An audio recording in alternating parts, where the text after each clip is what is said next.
Ribut tropika, hujan monsun yang tak henti-henti, gabungan ini dah mencetuskan banjir besar dan tanah runtuh yang sangat teruk di beberapa bahagian Asia Selatan dan Tenggara. Jadi, hari ini kita nak tengok sedalam mana sebenarnya kemusnahan yang melanda rantau ni. Okey, untuk kita faham betapa seriusnya benda ni, kita kena tengok angka yang paling perit. Lebih 1,800 nyawa terkorban di semua negara yang terlibat. Jadi, ini bukan cerita pasal banjir biasa tau.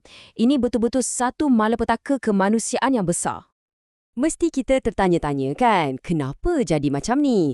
Adakah ini nasib buruk semata-mata atau ada sebab lain yang lebih besar di sebaliknya? Jom kita bongkar sama-sama punca sebenar bencana ni. Baiklah, untuk betul-betul faham impak dia, kita kena tengok negara yang paling teruk kena, iaitu Indonesia. Sebab di sini ceritanya bukan lagi pasal nombor atau statistik, tapi ia tentang perjuangan untuk terus hidup. Kalau kita tengok data rasmi daripada Agensi Bencana Indonesia, angkanya memang menakutkan. Bayangkan, di 3 wilayah utama je, Aceh, Sumatera Utara dan Sumatera Barat, hampir 1,000 orang meninggal. Lebih 1,000,000 orang hilang tempat tinggal dan lebih 156,000 rumah rosak teruk.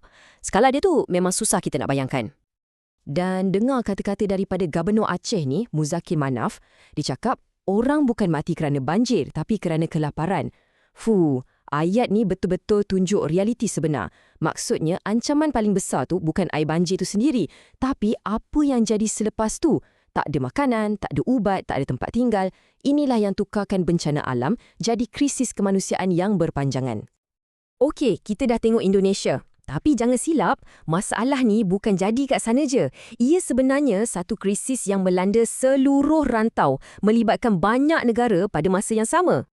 Impaknya memang terasa satu rantau. Contohnya Sri Lanka. Diorang kena langgar dengan siklon Dituah. Siklon paling dahsyat abad ni. Lebih 600 orang terkorban. Lepas tu kat Thailand, ratusan lagi meninggal sebab kemalangan masa banjir macam kena renjatan elektrik. Di Malaysia pun sama. Walaupun kematian tak tinggi tapi lebih 27,000 orang terpaksa tinggalkan rumah. So nampak tak? Impak cuaca ekstrim ni memang meluas. Jadi, kita dah nampak kesan dia yang teruk tu. Persoalannya sekarang, kenapa? Apa sebenarnya punca air boleh naik sampai macam ni sekali kat seluruh rantau? Okey, puncanya ada 3 benda utama. 1, perubahan iklim. Ini macam big picture dia yang buat bencana alam jadi lagi teruk. 2, cuaca ekstrim yang spesifik macam siklon Dituah yang kita sebut tadi.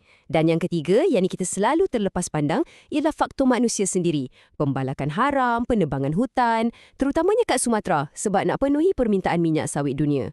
Bila 3-3 ni bergabung, jadilah perfect storm untuk satu bencana besar.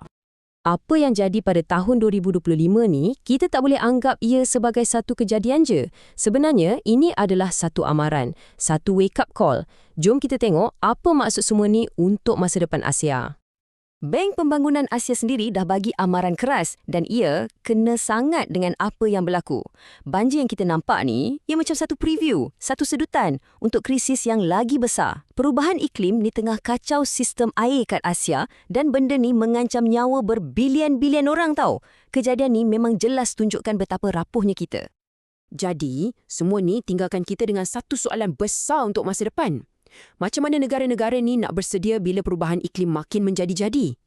Cabarannya bukan lagi pasal uruskan banjir je, tapi uruskan keadaan yang ekstrim. Kadang-kadang air tak ada langsung sampai kemarau. Tiba-tiba air datang terlalu banyak sampai bahaya.